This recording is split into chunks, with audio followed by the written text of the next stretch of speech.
Hi guys, welcome to chapter 4 of this video tutorial series. In this video or in this tutorial, we'll be studying about the internal working of a SQL Server. We'll be discussing basic SQL Server scripts, that is DDL and DML, and then we'll be diving into the exciting part of writing some practical queries. So stay tuned. So let's first of all discuss the internal working of SQL Server. I would like to explain how SQL Server works with the help of GPS system. I think both the GPS system and the SQL Server work in a similar fashion.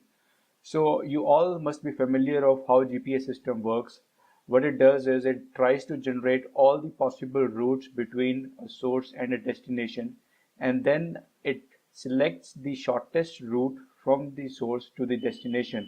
In a similar fashion, the query optimizer, the engine that is responsible for executing the query, does the same thing.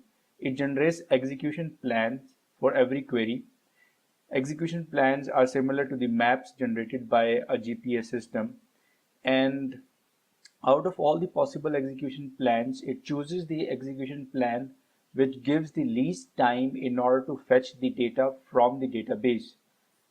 Now, when we talk about the SQL optimizer, we are talking about getting the data from the SQL Server database that is required by the front-end applications.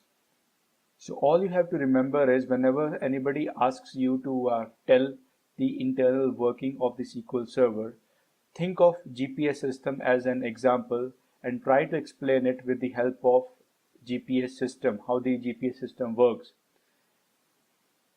Now, Query Optimizer generates various execution plans, as I already told you, and the effectiveness of these execution plans is determined with the help of the overall cost. Yes, we refer the parameter as cost, and the execution plan which has the least cost gets selected, and it tries to find the data from the database or whatever resources that has been requested by the front-end applications, and does the job of returning the data to the applications.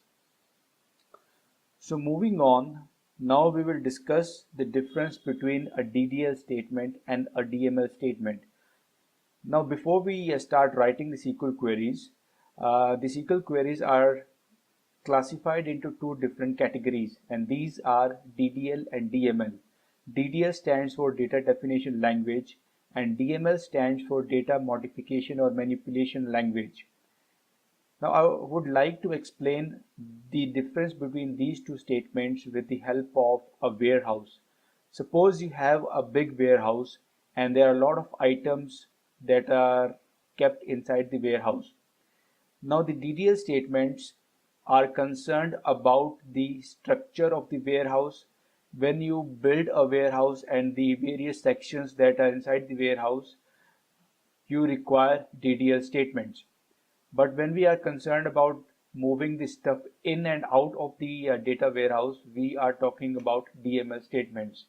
So just keep this picture in mind that in SQL Server, we are referring to warehouse as database and the sections of warehouse as tables, and the stuff that is in the warehouse with the help of data.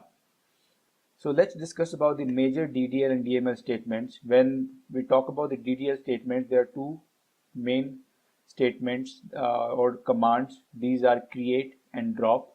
And when we discuss about the DML statements, there are four basic commands that are select, update, delete, and insert.